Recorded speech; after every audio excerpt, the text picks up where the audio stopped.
kora o wasi gotole ɓoggi mum tumani jabate wirnima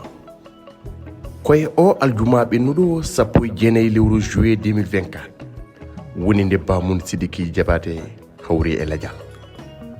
to ne Bamako gon lamorgo leydi Mali Allah surani tumani jabate jiggade yanande koye ndin gendinde wo jibina gon lamorgo tigi koye mumo sanki duuɓi capanɗe joyi e jeetati luttude balɗe o yino aduna ko 1965 o jeeya ngolɗon leñol ñeñɓe ndin leydi Mali o roni ngun ñeñagu o tawi ɗum kadi e nder on galle baba makko ko capanɗe jeeɗiɗi jeegoo ɓamɗo ngolɗon lefol ñeñagu kono sofani hen tani ko jeli manka jabate koye mum o roni nguɗon ñeñagu o roni mum oɗon kora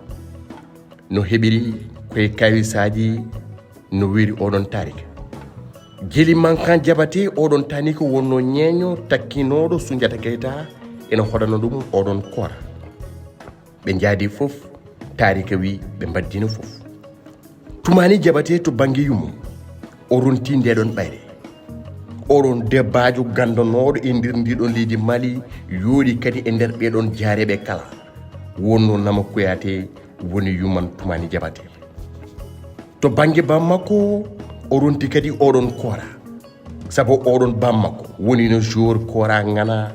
kono Sidiki Jabate mo Afrique de l'Ouest kala heftinno ha noddiri ɗum le roi de la kora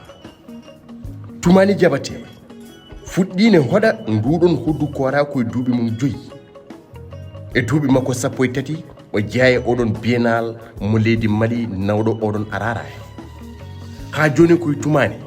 e oɗon kora mum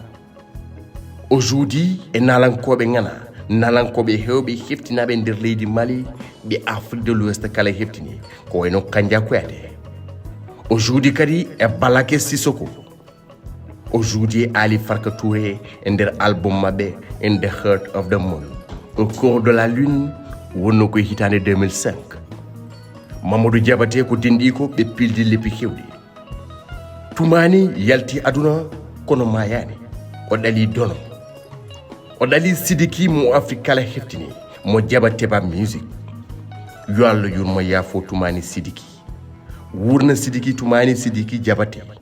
ha ɓuura Bamoun julde balɗe